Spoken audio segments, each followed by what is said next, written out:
Are you feeling trapped in your business right now? Or do you feel like you can't take a proper holiday this summer because everything would just fall apart without you? Well, today's guest proves that there is another way. Thank goodness. I'm Catherine Morgan, and I am host of It's Not About the Money podcast, where we really dive into the drivers behind the money and financial success. And today I am joined by somebody who started his very first business at just 12 years old. 4 years earlier than his childhood hero, Richard Branson, yet failed with 6 consecutive businesses throughout school and university. A management consultant once told him, "You will never be able to build a team because you'd be a horrible manager." And his first employee quit, telling him in her exit interview that his company had no culture, no processes, and no proper ways of working. Well, today, that very same person runs 2 software businesses, is a multi-entrepreneur. He runs a consulting practice serving over 600 organizations worldwide, including household names that you may be familiar with, like Google, Sony, and Pepsi. I wonder if he gets any free gifts. More importantly, he's removed himself completely from day-to-day operations, regularly being able to take trips around Europe with his family. I met this wonderful human being at a speaker conference last month. His name is Alexis Kingsbury. And if you've ever felt stuck working your business rather than on it, then this conversation is going to completely change how you think about scaling your business. So welcome to the show today, Alexis. Thanks so much for joining me on this very hot and muggy summer's day. Absolute pleasure. It's been, so it was so good meeting you the first time that we did after Accountex. And every interaction we've had has just been so much fun. The only problem we've had is like getting to do the recording because it's just like, let's have a conversation. So I'm glad that we're actually getting something down. And I feel like, do you know what I love about the conversation we're going to have today as well is that, you know, running a business isn't easy, but also you can have so much fun at all stages of business. You know, that's one of the things that I love about your work, Alexis, is that you don't take everything seriously. And I really want to dive into some of the lessons that you've learned in navigating building these multiple businesses, because I know that for our listeners, they may be at the start of their business, they might be in that very creative energy and have multiple businesses and they're trying to, you know, hold a family up and they're trying to run these different businesses and be in their zone of genius. So tell us a little bit about your earliest experience and how that shaped where you are today. Yeah. So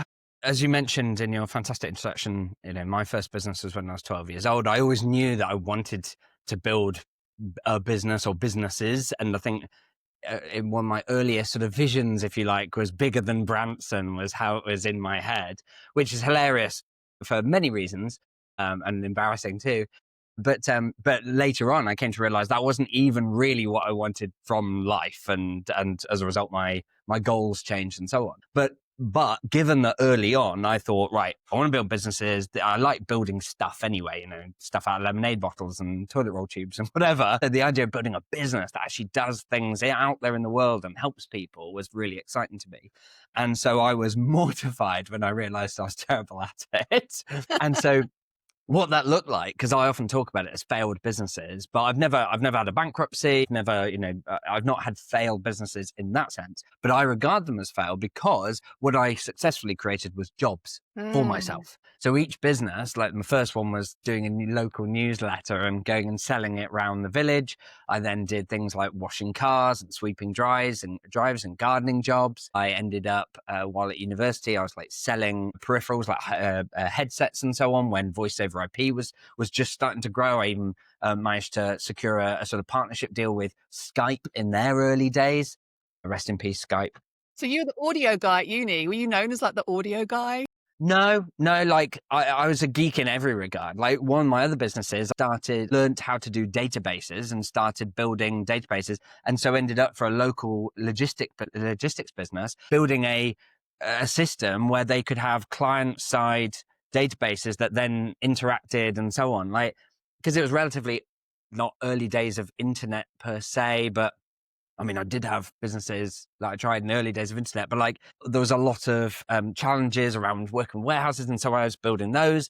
And then I remember that one of the issues that they needed was they needed computers on site that could do those things. So I learned how to build computers and literally was building that. And I then built an IT support business because I noticed that a load of other students at the university weren't as techie and didn't know how to set up Wi-Fi networks or sort out their printers or whatever. And so each of these businesses, like I had a clear customer and who had a problem and I worked out how to solve that problem, but I could never grow it beyond just me. And so I'd get really busy and then maybe my studies would suffer or I'd just get stuck and I'd realize I haven't got a scalable business. And at the time I thought it's the business model. I don't understand how to build a sustainable and scalable business model. So, went to university to try and learn that through management science, became management consultant. So I could learn that through like how do the management consultants help other businesses scale and so on, all with that aim of, okay, how do I actually build scalable businesses that aren't just a job for me? And when I then became a management consultant, I happened to be put in a practice which was all about business operations and processes. And later on, it got merged with another practice that was all about people operations and how do you get the best out of your people. And that gave me such a good grounding to understand actually how do you put in the mechanisms, the feedback loops, the processes, etc., that enable you to grow a business even on the back of average people, because that's the reality of when you're working with corporates and, like Honda and, or working with government organizations like the Foreign Office and Home Office and Welsh Assembly and so on. I've worked with loads of different organizations, and whilst they've got some amazing people in there, they have to hire a lot of people. So you can't build a business on the back of only requiring, as Peter Drucker put it, superhumans or geniuses. Like you need to be able to build your business on a leadership and management and employee base of average human beings. And that's about the structures and the systems and so on that you put in place in the business so that it can succeed regardless. And that was what I learned. And before I then left that management consultancy to set up my own businesses again, initially with a consultancy and then a couple of software businesses. But even then I struggled because, as you mentioned in the intro, I had a line manager, another management consultant, who told me I'd never be good at managing people.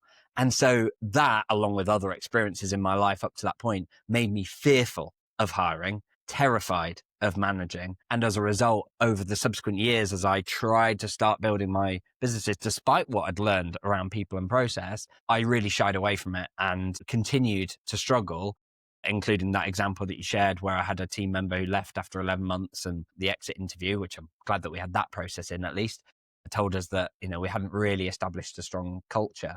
And learning, it was that moment that I decided, right, no more. I'm going to get good at this. This is a weak area that I'm shying away from. And I believe there's a quote like, everything that you want in life is the other side of fear. So it's like, okay, that's the thing I fear. I'm going to overcome that. And I'm so glad I did, because it allowed me to then massively grow my businesses, get them to a point where I'm not required day to day, but then crucially help hundreds of other business leaders to do the same. Yeah, wow, there's so many pieces in there I want to dive into. One of the things you said very early on, Alexis, was you said about how the reason you considered it to be a failure, even though financially it wasn't a failure, was because you felt like you were running a job, not a business, something around like this was just a job for you rather than actually being able to scale from that perspective. And I think that's a really important discussion to have, is that I know that there's going to be people listening to this who might just be working by themselves and they may be very happy with that, but there also might be some people who are like, I don't want to build a job, I want to build a business. And you talked about how some of these fears were getting in the way, and also your own experiences from this, what sounds like a pretty terrible manager saying to you, well, you can't do this, right? And I think that many of us will have heard stories from other people about their beliefs on us, right? And that can have a big impact. But how did you, from that point then, if you go back to that stage where you were like, I'm just paying myself a wage, like this isn't a business, was that a mindset shift for you? Or like, what was the moment when you really discovered that for yourself? Yeah, I think really interesting question. I think there's a couple of things that I want to explore. So one is, for me personally, during that period, I was doing a lot of reading on business books and so on. And one of my earliest ones, I think, was by Richard Branson, Screw It, Let's Do It, right? Great book. And I think I'd probably got another one about more of his story and so on. And I suppose it was helpful that even back then, like 12, 13, 14, 15, 16 years old, I was asking myself the question, if Richard Branson owned my business, how many of the activities am I doing? How many of the activities I'm doing would he do? And the answer rounds to zero. Like, we wouldn't do any of these. So as a result, it's like, clearly I've not got this right. You know, when I'm Mm. putting headsets in envelopes when I was at university and sending them off, etc., I'm thinking, Richard wouldn't do this. I always found that quite a useful filter, but couldn't work out how to get out of that. And as you said, financially, it was great. Like, I was, one of the highest paid students at uni. I remember taking out the student loan that you could get, which is like interest free and so on. And I remember then there was like, you could put it in your ISA. And I remember with NatWest, when I opened my first account with them, they gave you a load of like free stuff and so on to get you as a customer. Yeah. And I Good remember old days. taking my student loan out, putting it in the ISA, and then the money I was earning through businesses and later as part of a placement year and all that sort of stuff, like I was earning enough that I didn't need to pull out on that. So essentially that money that I put back then, now like 20 years ago, it's still there, like, and still been accumulating and so on over time. And so in many ways that was like, wow, that's, compared to where I could have been, that was a great position. But I knew that as soon as I need to focus on exams, or as soon as I was going on a placement year, so I spent a year at DHL. Weirdly enough, I got brought in to cover some paternity leave and ended up sort of running their IT support for 2 of their contact centers, which is cool. But like, I knew that there would be times where I had to just stop or massively reduce what I was doing, and I would just see the income come straight down. And so I kind of knew that's not really a business. If Mm. when you stop, it stops. And so knowing that was what kind of kept me going, okay, I need to change this up. And the other concept I want to share, because as you mentioned, there'll be some people listening that say, I'm okay with doing this as a bit of a job. It is my business. I'm self-employed, but and it is just me, and I'm happy with it being just me. And I want to sort of provide a bit of a lens to explore that, because I think it is fine to enjoy what you're doing and actually decide that for a particular business / job that you're doing, that you're not going to grow it with employees. For example, I've got a friend he's got a consulting business that works with leaders in the sporting industry, very successful, makes money there. He's the brand, he's everything. And at no point has he thought, right, I need to hire other coaches, consultants, etc., that sit under me and work with them. He likes doing that and he gets paid well to do it.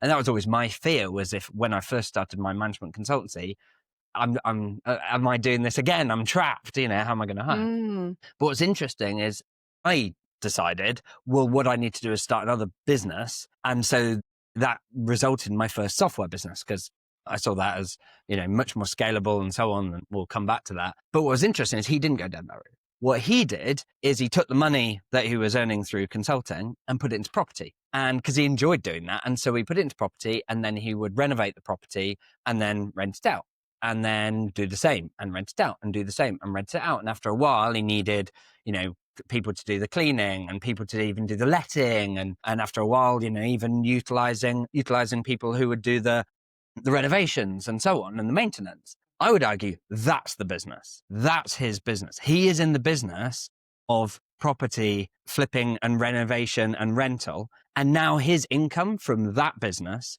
is more than what he gets through his consulting. Well, that's the thing, isn't it? Is that there's so many ways that you can build a business or a wealth machine or an asset, something that doesn't necessarily involve this exchange of your time in order to be generating you wealth. Indeed. And so I think as a result, if you are self-employed rather than trying to build a business, the question to think about is, at some point in my life, I will want to, or may need to, take my foot off the gas, like not work for a period or whatever, whether it's retirement, whether it's through sickness, whether, spending time with family, whatever it is. As a result, what what am I building that's going to generate me an income regardless? And that's the question is, and it might be like in the example of my friend that, yeah, you put it into property, or you put it into other investments or whatever, but that's, you've got to be thinking, I'm building that. That's the thing I'm building, Mm, rather than thinking, oh yeah, no, I'm building my business that just entirely depends on me. Because there's all sorts of stuff that can come out of the woodwork that sort of knocks you sideways. It can be a bereavement, it can be getting sick. Like there's all these things that can happen to you. yeah. And you want to make sure that you're in a good position and that you're not stressed. Because Yeah. as you say, you used the word fun to describe my approach to business. And I think that's accurate. However, I rarely use the word fun because I think it makes it sound like it's frivolous and not a serious pursuit. So Mm, one of our 5 core values is enjoy the journey, which is kind of in that same ballpark, but sounds a bit yeah. different because rather than it being about, oh, it's fun and frivolous, it's actually, no. Life, I believe, is about enjoying the journey.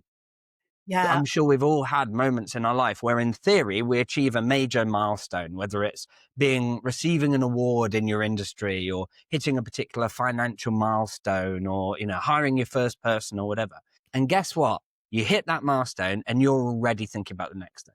Mm, There's a very, very short period of elation and whatever. And if you put too much emphasis on that being the source of happiness, if anything, you get the opposite feeling. I remember my son and I had been playing Minecraft and we beat the Ender Dragon. And I remember that night as I put him to bed, he said, Daddy, I feel empty inside, like after, having beaten it.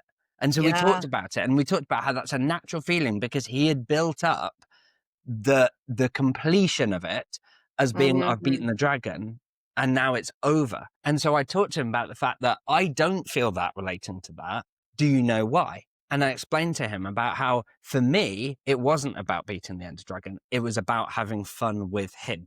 And when you Mm, reposition your perspective on what you're doing, suddenly you can have infinite motivation and enjoyment rather than needing the next adrenaline hit or the endorphin hit from a milestone or a particular goal or whatever. yeah. Because your aim is to enjoy it all the way along rather than one day, then I'll be Yeah. happy. One day I'll be able to retire and do what I really want.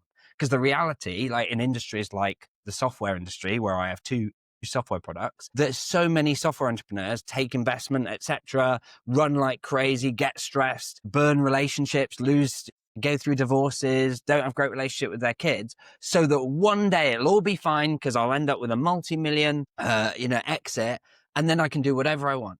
And guess what? They get the money. If they get the money, I know far too many that don't get the money. But if they get the money, they go, now what? What did I want the money for? And there isn't clarity on that. And so instead, they end up feeling that empty feeling that my son felt after beating the Ender Dragon and going, what was it all for? And so what they typically end up doing is hopefully they don't go down depression and really negative routes. Often they start again. And the only difference is that this time they decide to build it in a way that they enjoy the journey, which they could have done with the previous business. And so Mm, that's been my experience of doing it and why I think regardless of whether you're self-employed, building a business or whatever, work out like, do you enjoy? What are you living for? What will mean that every week, every month you'll go, oh, this is just great and awesome. And then build how you're working like that, whether it's still being self-employed, putting the money elsewhere, or actually building a business that you can extract yourself from, which is what I've. I feel like we've looped all the way back actually to the very beginning where we started talking about like building a business that runs without you. Because when you talk about this fun element, for me, and actually Richard Branson shared this on Necker Island with us a few years ago, where he was like, if you're not having fun in your business, it's not a business. And when he shared that with us, he was talking about this circle analogy. And I'll loop this back actually to the previous episode we recorded Yeah, it's a great episode. specifically on this. But for those of you who haven't heard me talk about this, the circle analogy that Richard shares is directly connected to this conversation of fun and also delegation. And he talks about these 4 circles. And the very first circle that you should always close off is with yourself. What are your needs? What Yeah. brings you joy? What is the vision that you are holding for yourself? And that vision piece for me, Alexis, loops back into what you were saying about forget the goals. The vision is the bigger piece. That's the mountains in the distance that we are always heading towards. And along that journey, there's going to be different pathways and different goals that we're measuring, right? That version of success. And once you close that circle on your own vision, and your own needs, making sure that you're paying yourself first, that you are enjoying yourself, you're able to take the holidays you want to take, all those things. Then it's about closing the second circle, which is around your friends and your family. Then it's the third circle of your community, and then the world.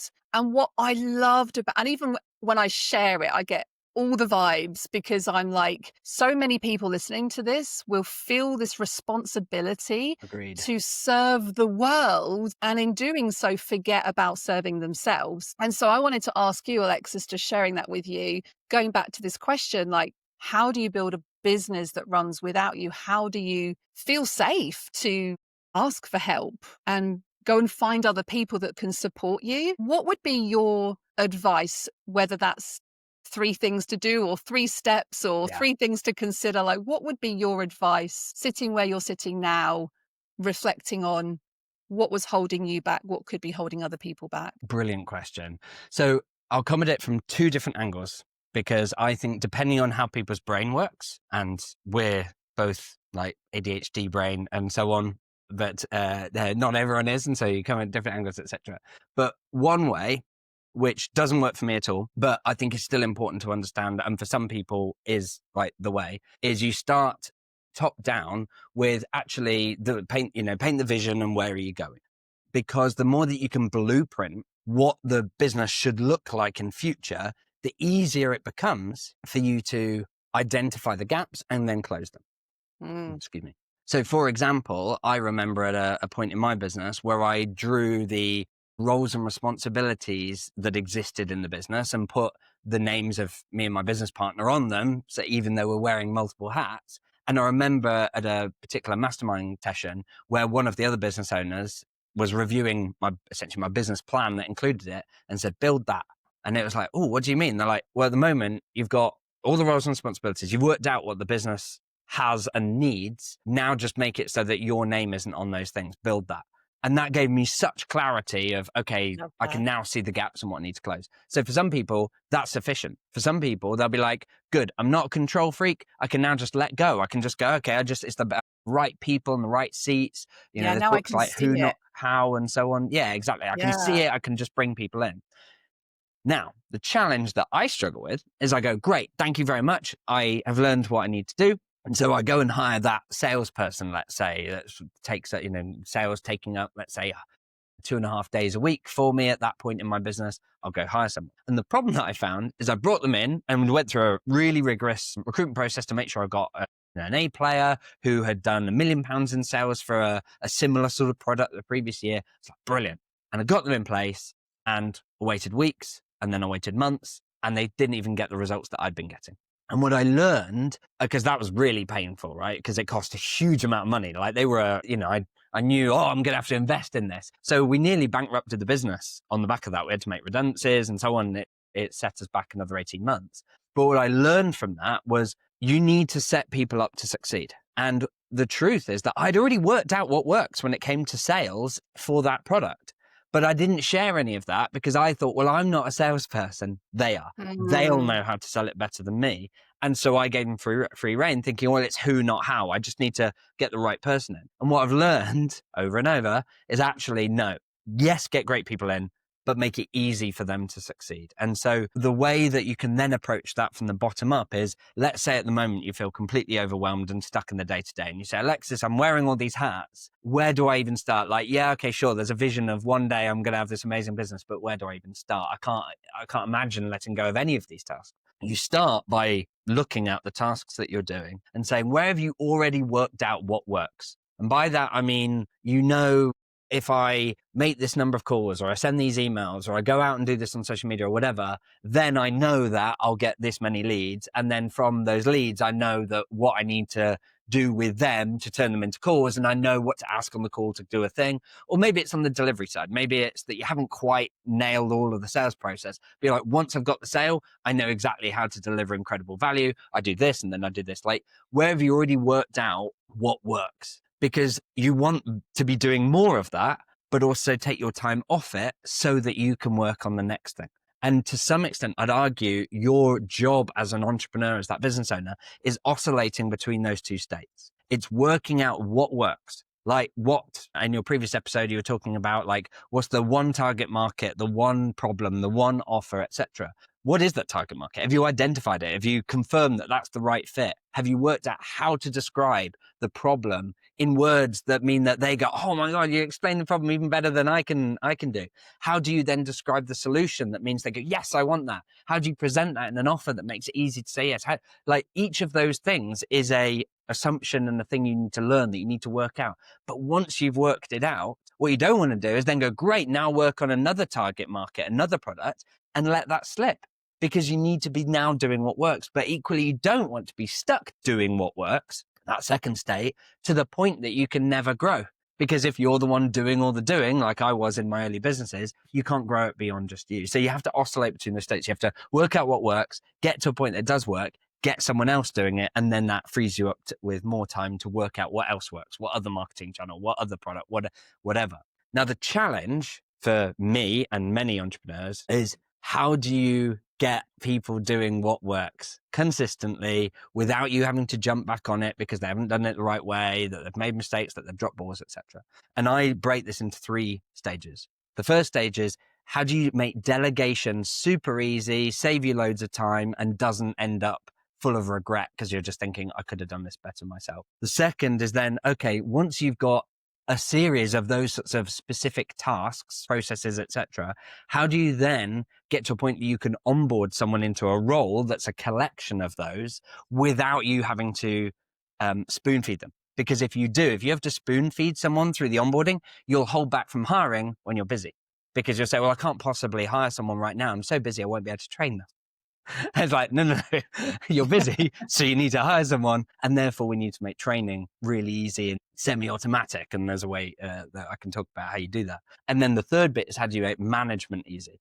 Because over time, you don't want to be in a position where managing your people, leading them, etc., requires you to just be at your 100%, 110% level leader all the time, because at some point you're going to have to put people in manager roles in your business. And I'm betting you're not going to go out and hire the best manager you've ever come across. You'll promote someone who's good at the job. And so you need to make it easy for them to do a great job of managing it. You need to make it easy for you to be able to then lead the business and see the metrics and so on that you need to. And so that's how I think about in those 3 stages. And it's useful to go on that journey, because if right now you're just overwhelmed with day to day, you can't think about, I'm going to make management easy. You need to start with letting go of some of the tasks. And typically there'll be 1 or 2 tasks, whether it's doing price quotes for customers or delivering a particular part of the service or whatever, that's probably taking, in my experience, 15 hours a week of your time. Yeah. And what I've found is, in a few hours, it's possible to let go, to get that documented, delegated, handed over, and as a result, done by someone else, so that you can then focus on everything else, or indeed just supporting continuous improvement of that process. Yeah, So I love that's how I think about it. a good SOP procedure, standard operating procedures. Me and my team actually have recently moved over all of our work onto Asana, which is a project system, and like reviewing all of our SOPs and updating all of our SOPs. I think it's definitely something that a lot of people do get stuck with, because they're like, well, no one can do it better than me. And so they just carry on doing it themselves. But it is the one thing that's going to shift that needle forward, to be able to go, well, this is taking me 5 hours a week. And when you're in that place, Alexis, how would you decide who would be the most important person to hire first? Great question. So there are different schools of thought on that. So I'd say, one is, I would take the area of the business that you've worked out how it works and it just takes time, and like you just need someone to turn the handle. That's often the best one, because you know what it should look like. And therefore you can document, delegate, get someone doing it, and you know what the result should be. So as a result, you can take a step back and measure and improve. And sorry to interrupt there, should that result be a financial result? Because one of the mistakes I think a lot of business owners make is that they'll automate an admin task, like clear my emails every day, and they'll go and hire a PA. But then actually, is that PA bringing any money into the business when you're in that stage of growth in the business? Like, how important is that to monetize? I love that question, because I think there's a very common view out there in the market that the first hire you should have is essentially a sort of PA or a business operations person and so on. That hasn't been my approach. The reason for that for me is because actually I generally have been able to automate a lot of the stuff that typically PAs do. So when I would speak to other business owners that say, "Oh yeah, you need to get a PA, Alexis," in the early days, etc. And now I do have one as a VA actually, but I've never had a full-time PA. And in the early days, I'd get this challenge and I'd say, "Well, what's your PA doing?" They said, like, "Oh, everything." It's like, "Well, like, take me through. What are the specific things?" It's like, "Well, they're sorting out my calendar, so they're booking meetings, etc." And I'm like, well, I use at the time like Calendly to get this booked in. I send a link and it just gets booked in my diary, and I don't have any of the back and forth, and it's not an issue. And it's like, well, there's chasing up and so on. It's like, okay, well, I've got some automations that help me do that, and so that's fine. And it's like, oh, booking travel.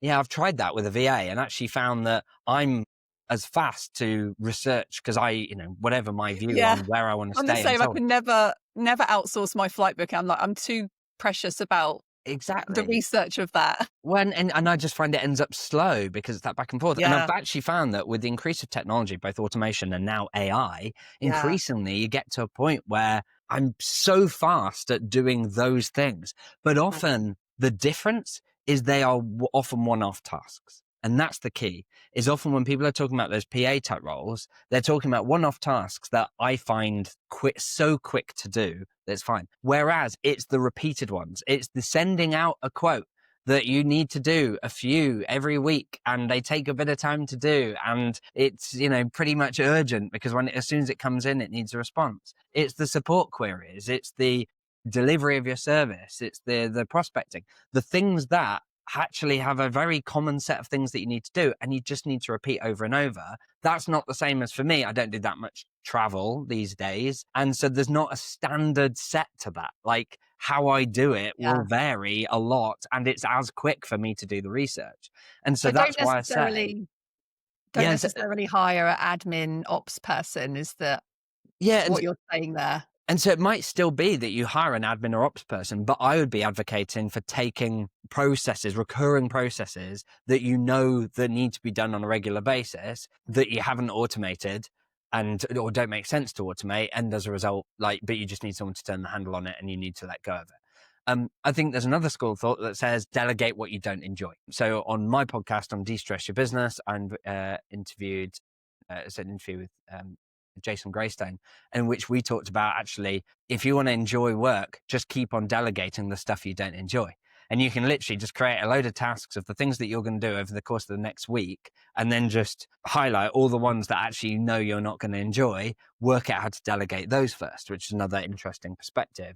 And often one of the games that's a good one to play is list out the tasks and then group them around roles. And you can Google and look at job descriptions and so on to work out, okay, let's say you've got a task that's in there that's like, I don't know, maybe it's maybe you've got a podcast and it's editing your podcast. Search for editing podcast job description or whatever, or use AI to ask it like, what kind of roles would include this as a task and what other tasks might be included? And you'll get a few options. There's no one right answer. It might be that you need a podcast producer, or maybe it's a podcast editor, or maybe it's just a marketing coordinator, or maybe it's an admin. Like all of those can be right depending on the other activities. But if you start putting them in buckets, you start working out, okay, there's a role here and you can hire to do a role. Whereas if you hire to do lots of different tasks, everything from, doing your bookkeeping and also having sales conversations, makes it impossible to hire. Because now you need someone that's really good at attention to detail and very happy logging onto the accounting system and every week and just doing that, whilst also being great having prospecting conversations and asking. Yeah, it's that whole do you hire a generalist or do you hire someone who's specific? And I don't know where I am at with that question actually myself. I still feel like we flip-flopped between hiring specialists and hiring generalists. And in the main, I think it depends on which stage of the business you're at. I think in the earlier stages, having a generalist is actually super helpful. But then you have to think about, well, what if that person leaves? And then all of your processes and work is fallen on one person's shoulders. So it's quite a risky strategy, I feel. Yeah. And so I have a view on that, which is, firstly, you shouldn't be in a position where if someone leaves because they're like because they leave and go to another job, but also because they're sick or the bereavement or whatever. All these things are normal things to happen. They win the lottery or get an inheritance or whatever. Like there's That'd be positive and nice. negative reasons why someone might Yeah. suddenly not be available in your business. Yeah. Don't put it on your business, but also don't put it on them. Like if they're Yeah. sick or True. they've had a bereavement, don't put them in a position where they know if they don't do these jobs that your business is going to struggle. Like don't do Yeah. that. So firstly, make sure your processes and so on are in good shape to do that. You mentioned Asana as a tool. That's a project management tool. And so you can kind of use it to do processes. We built Air Manual to solve that problem better. It's a process management tool. And particularly when you start to get 3, 4, 5 plus team members, tools like Asana and so on tend to break and fall over because they're not designed for it, in fairness to them. They're great for project management. But there are other process management tools exist. We just created a low friction one with templates and AI and so on to make that easy. But like, put yourself in a position where even if someone leaves, someone else can pick it up is the first thing. Second thing on that point around, do you go general or specific? I would argue that the problem is that if you look at it as knowledge and experience, then you're right. You end up with this dichotomy of, do I get someone who's got the broad, back in my management consultancy, the one I used to work at, not one that I built, they used to talk about a T-shape of skills. You've got like broad skills, but then you want some depth. And so a T-shape is good. It's useful, but I think it's the wrong lens, because as soon as you start talking about knowledge and experience, you're having to try and hire people who are like, oh yeah, I want someone who's got 10 years experience in marketing and so on. And then you hire them. And then a few years down the line, you go, you know what? They're not an organizational fit. Like they don't get on with other team members. And so you get rid. And what I found is that most successful business owners at some point have learned along the way, hire for cultural fit, not knowledge and experience. You can give them knowledge and experience through processes and onboarding and guidance and training. Instead, hire for values. So work out what your core values, the behaviors you expect, and make sure anyone you hire fits that template. So for me, 5 core values: focus on impact, be proactive and dependable, pay attention to the detail, always look to improve, and enjoy the journey. And so our selection process assesses those in a variety of different ways to make sure they're a right fit, which means that regardless of role, they would fit in the organization. For the role, look for skills. So for example, my now finance and business operations officer joined me as a finance administrator. She had never worked in finance. She was a maths graduate, but she did the best in my recruitment process at attention to detail, in managing spreadsheets, in spotting errors, and problem solving and so on. So she beat someone with 10 years of bookkeeping experience. And so I hired her. So And she has interesting. been incredible. One of the best hires, and my team would be like, yeah, incredible. And yet she was struggling to get a job or anywhere else because they said, you haven't got the experience and the knowledge. So rather than think, do I hire a generalist that's got all this knowledge and this experience, or do I hire someone that's specific who's got this depth? Ignore all of that. Instead, take the role that you need to hire into and work out what are the skills they need. So if they're going to be sales or customer support or whatever, they need enthusiasm and communication and good questioning and problem solving. Whereas if they're going to be doing finance and administrating stuff, you need high attention to detail, analytical skills, and so on. Completely different skill set. But the great thing is, it means that it doesn't mean that person's forever stuck in that role, because there are other roles that need those skills. And so my finance person started off as a bookkeeper and then covered payroll and eventually all of finance, but now also does marketing analytics because it needs a similar skill set. And also now does automations because it needs a similar skill set. And so it's like, when you approach it from that perspective, it makes it much easier to hire. But what you don't want to be doing is hiring people that need skill. I see it in the accountancy industry a lot, where they go, yeah, I want someone who's really got great attention to detail, but also great charisma and can talk to the clients, and has got 10 years of experience working with all the software that we use. It's like, you're looking for a unicorn. I think out of everything we've spoken about actually today, that this almost feels like a really big value add to a lot of our listeners, because I do feel like building a business that runs without you is about building the right team around you, and really recognizing how to go and find the right people and how to find the right skills and how to communicate your values so that you do start to attract people who are in alignment with those. That, as you said, they can go learn that stuff. It's about having people in alignment with that. So great. I love this conversation so much. I just have one final question for you. And this show obviously is called It's Not About the Money. So when it's not about the money for you, Alexis, what is it really about? For me, it's about getting time to do what matters most. And often for me, that is time with family. Sometimes it's to be there for a client who's going through a bereavement, a divorce, whatever. And that's what it's really about for me. And the money and having confidence and security there just enables me to do that when it's needed most. When my wife has got some concerning health diagnosis or we're waiting for test results, I don't want to be in a position where I can't stop and have lunch with her or take her to the hospital or whatever. Those are the moments that matter most that you only get one shot at. There's a great book by Clayton M. Christensen, who sadly no longer with us, where he took it's called How Will You Measure Your Life?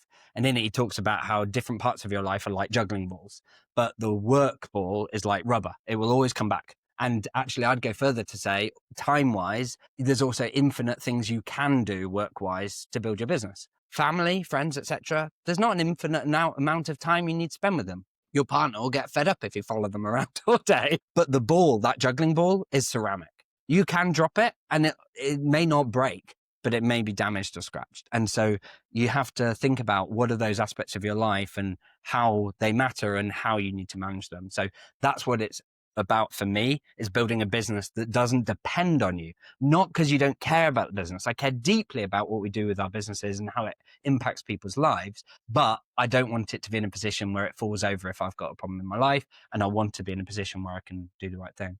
But I'm conscious that we're running out of time. So I do want to say that if people want to learn more, there's the De-Stress Your Business podcast, in which I talk about this a lot. People can also we've got loads of resources about how do you sort out your processes? How do you delegate and create good SOPs? Because there's a big difference between someone spending days or weeks building a process that actually is hard to delegate versus what we would do, like in under 30 minutes, get one documented, handed over and iterated upon. You can find out, I've got loads of resources at airmanual.co/resources. We've got playbooks and all sorts of guides there that people can use to solve some of these problems, because that's really what will make the difference. Yeah, fabulous. Thank you so much for your time and your energy today, Alexis. Wishing you all the very best in your next business ventures, I'm sure. Yeah, Thank you so much for confident. joining us. I'm confident there's just more and more and more. I don't stop my brain doing one thing. Thank you so much. And thanks so much for listening, guys. We'll see you on the show next